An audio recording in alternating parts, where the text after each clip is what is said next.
When most women hear heart health, they think cardio only. And sometimes this is our go to when we go to the gym for sure.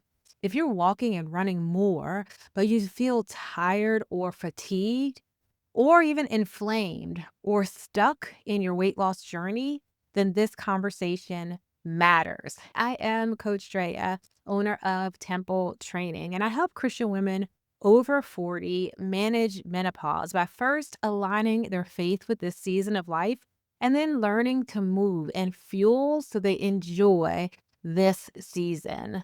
Super excited to see you guys back here one more time for a little talk about strength training and heart health.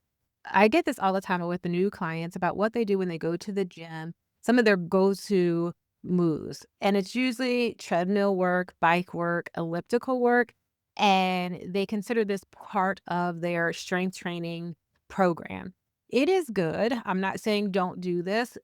Cardiovascular work for sure. It is not the only thing that helps with cardiovascular health. And there are other things that help even more. Let's talk about it.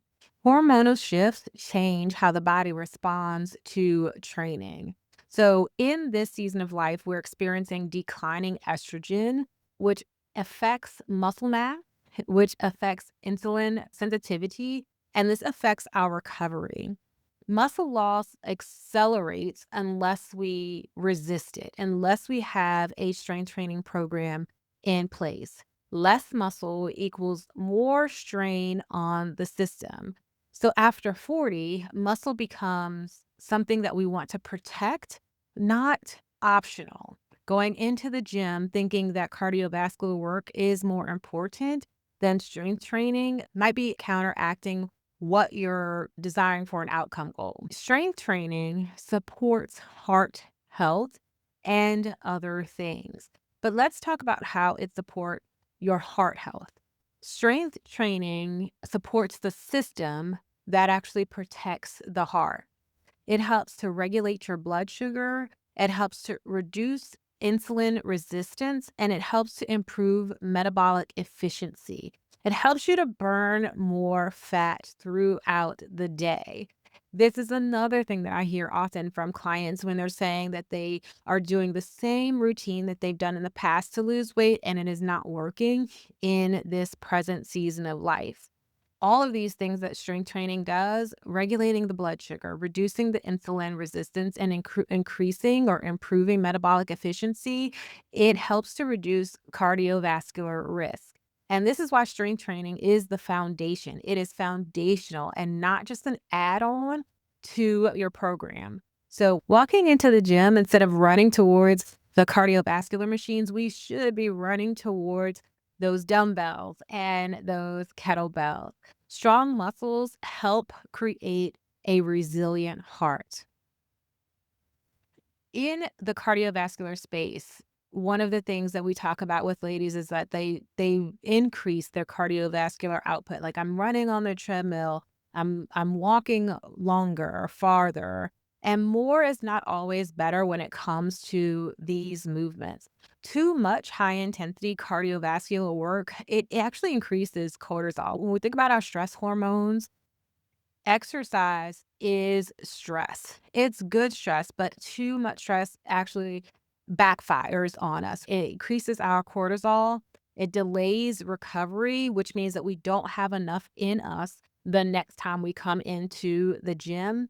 And it can worsen inflammation. So we talk about knee pain, we talk about hip pain, we talk about back pain, we talk about shoulder pain because we have not recovered properly from the previous workout. It especially is problematic when it comes to sleep. In this menopausal state, we're already experiencing sleep disruption and consistently elevated stress hormones, cortisol hormones will create more sleep disruption. This in turn affects your nutrition. So when we are depleted on our sleep consistency, our sleep restoration, the very next day, we tend to crave carbohydrates a little more, sugary treats, the things that are going to put a pep in our step. Cardio is not a bad thing. We should incorporate cardiovascular training into our program. I'm just saying it just shouldn't be the foundation of our health and wellness program. We don't want to overuse cardiovascular training, but we want to make sure that it is part of a balanced program. We're not eliminating it, we are just right sizing it. So, what does strength training look like in this season of life? What does it look like in midlife? It is intentional over intensity. What do I mean by that? Focused strength training workouts a few days a week is the foundation to our health and wellness program. And when we take movements like the back squat, the deadlift, the bench press, and we move that through progressive programming, progressive overloading, and not random workouts, it helps us to build the muscle, increase our skeletal muscle mass, which in turn helps metabolic recovery and moves us to that outcome goal that we are actually desiring. Most importantly here, built-in recovery is imperative. It is in the recovery where the muscle actually grows. So giving that time of rest and restoration helps to increase that skeletal muscle mass. One thing I really want to point out here is that listening to your joints is important as well. Some days will be better than others. And when we talk about progressive programming, we might not hit one number at all times. It almost has to be a feel for the day. When I program for clients, I use what I call the perceived exertion scale. So, what does that feel like for you today, and where can we go? Especially because we don't want to put yourself in a position where you cannot recover. Knee pain enforced this truth for me. I was experiencing just minimal recovery in my joints over the last couple of days, and I had to pull back from the high intensity training that I am accustomed to. And it's a challenge, I will have to tell you, because I'm used to high intensity training the majority days of the week. So pulling back from that and taking a step to have more intentional training was the way for me to go. Strength training supported my healing, not avoidance. So I didn't subscribe to the don't squat rule or don't do this rule. I've tried to ask better questions of my body. What can we do in this season? What can we do in this training session? And not all of them looked alike, but I was able to begin the healing process by listening to my body. And this is where many women get stuck.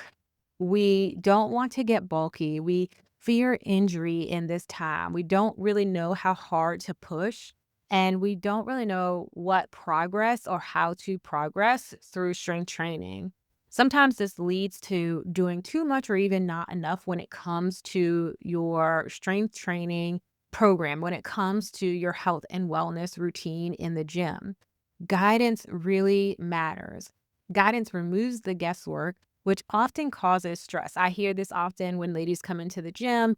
I come in, I don't have to think about it. You just tell me what to do, and I see the progress that I'm looking for. So remember this, strength training is a part of your health and wellness routine, and it certainly is part of your heart health routine, especially after 40. If you are in need of that guidance, someone to take the guesswork out of your program, I do have a few spots open for personal training. You can book your clarity and connection call below. Stay connected to our channel for more tips and tricks on how to manage menopause, aligning your faith with this season of life, and learning how to fuel and move your body so that you can actually enjoy this season of life. Make it a great day.